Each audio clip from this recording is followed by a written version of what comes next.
ایران او اسرایلو د جنگ په اړه ټول معلومات تاسو کولای شئ له موږ سره په دغه ویډیو کې ټول معلومات وګورئ. د 2024م کال د اپریل په 14مه نیټه شاوخوا 10 بجې د ایران پوځ لخوا د کارمنشاه له ښار څخه په سلهاو کامیکاز ډرون په توغولو سره په لومړي ځل په تاریخ کې په مستقیم ډول اسرایل په نښه کوي. د لبنان حزب الله ډله او یمن حوثیانو سره په شریکه او همغږۍ دغه حملې پیل شو. دغه بریدونو په ناڅاپي ډول منځني ختیځ اور بل کړ. د کرخې بلې خوا څپې بدلې کړې. بلې خوا یمن حوثي هغه نو هم د کامیکاز ډرون د اسرایلو په طرف وشو. همداسې په سلګونو کروز توغندیو او ډرون لخوا اسرایل تعقیب او د ایران انقلابي ساتونکو لخوا پلاستیک توغندي د اسرایلو په طرف وشو. د ایران انقلاب ساتونکو ځواکونو دې عملیاتو ته د حقيقي وادي یا غږ نوم ورکړ. راځي د ایران او اسرایل ترمنځ دا شخړه او جنگ د نقشې له لحاظه په تفصیلي ډول سره وګورو. د منځني ختیځ تاریخ تفصیل سره د هغو کسانو لپاره چې غواړي دغه معلومات په تفصیل سره وګوري. په دې برخه کې یو تاریخي کتاب خپور شوی دی. زه غواړم هغه کتاب دلته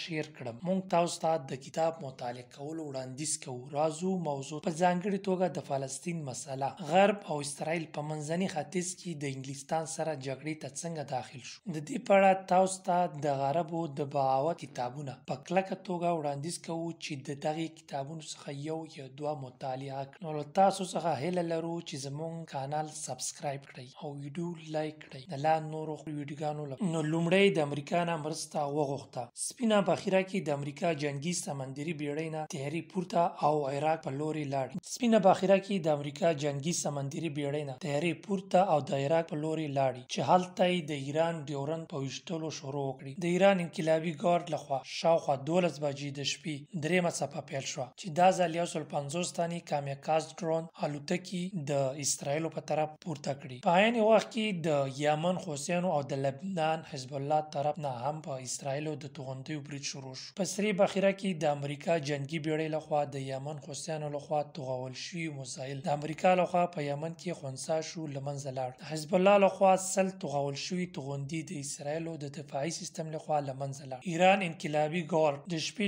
12 بجو یو اعلامیه خپره کړه او د خپلو حملو په اړه وضاحت ورکړ.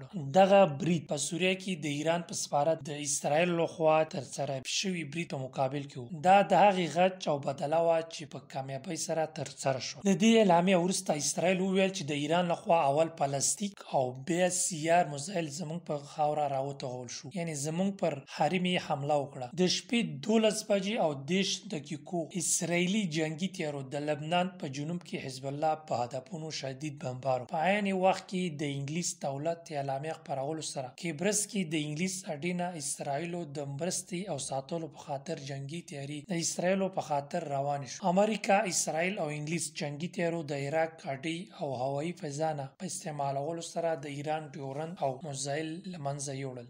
اکثره ډرون الوتکې او میزایل د دې تیارو لخوا وویشتل شو او ځینې له دوی څخه بچ او د عراق له خاورې څخه تیر شو او د اسرایل خاورې ته داخل شو چې د شپې 1:50 دقیقې وي چې هلته د اسرایلو د دفاعي سیستم لخوا لمنځه لاړ. خو بیت المقدس کې ځینې کسانو د غټو چاودنو غږونه اوریدلي چې ځینې میزایل او ډرون الوتکې په اسرایلو کې لویدلي چې د شپې 2 بجې وي. اسرایل خپل وګړو ته د خوندیتوب خبر ورکړ. په عربي څنډه او مړ سمندر کې اوازونه شروع شول چې زیاتره ډرون الوتکې او میزایل د دفاعي سیستم په واسطه لمنځه لاړ. خو ځینو کامرو د مسجد الاقصی لخوا اخیستل شوي ویډیوګانو او عکسونو کې لیدل کیږي چې ایران میزایل هدف ته رسیدلی. ایران میزایل چې د نوکلیار موادو د لارودلو له امله اسرایل پایتخت تلوي او دیمون هدف ګرځیدلی و. د تلوي خلک د ویرې له امله چې په تیښته بریالي شو د ډیر رش یعنی باروبار له امله ډیر زیات زخمیان یعنی 130 کسانو پورې سخت زخمیان شو چې شفاخانې ته یې یوړل. د حملو په جریان کې د اسرایل اردو د ډیورن الوتکو له منځه لپاره جی پی ایس فعال او استعمال. په دې صورت کې کامیکاز ډرون الوتکو خپل هدفونه بدل کړل. شپې 3 بجې اسرایل اردو د 300 څخه زیات کامیکاز ډرون، 10 څخه زیات سیر میزایل او د 120 څخه زیات پلاستیک میزایل چې د ایران لخوا راټول شوي نو اسرایلو 99% لمنځه وړلو خبر ورکړ. یوازې د اسرایلو په جنوب طرف د رامون په ساحه عسکري اډې پلاستیک یو توغندی لګیدلی چې منځنۍ درجه زیان اړولې او یو وکالت کلن ماشوم لږ زخمی شوی. د اسرایل لخوا خپاره شوې اعلامیه کې چې کلن ماشوم لږ زخمی شوی د اسرایل لخوا خپاره شوې اعلامیه وه. په سبا باندې د ایران د دولت لخوا خپاره شوې اعلامیه کې ویل شوي وو چې نور مونږ پر اسرایلو برید نه کوو او مونږ خپلو هدفونو ته ورسېدو. که اسرایلو بل ځل حمله وکړه نو له دې به سخت ځواب ورکړو. خو د اسرایلو صدر اعظم بنیامین نتانیاهو لخوا خپاره شوې اعلامیه کې راغلي چې په ایران مقابل ځواب لپاره تر اوسه کومې نتیجې ته نه دي رسېدلي. خو امریکا جمهور رئیس جو بایدن لخوا ویل شوي که اسرایل لخوا کوم احتمالي حمله په ایران وشي نو امریکا به پکې ګډون ونه کړي. دغه ویډیو په 14 د دسمبر تیاره شوی چې تر اوسه پورې د اسرایل لخوا په ایران د حملې کومه رسمي اعلامیه نه ده خپاره شوې. نو راتلونکو کې د اسرایل او ایران د شخړې په اړه نورې ویډیوګانې خپروو. نو لطفا زموږ چینل د سره سبسکرایب کړئ. د نورو ویډیوګانو د لیدلو په خاطر اوس مو په الله سپارم. د الله په امان.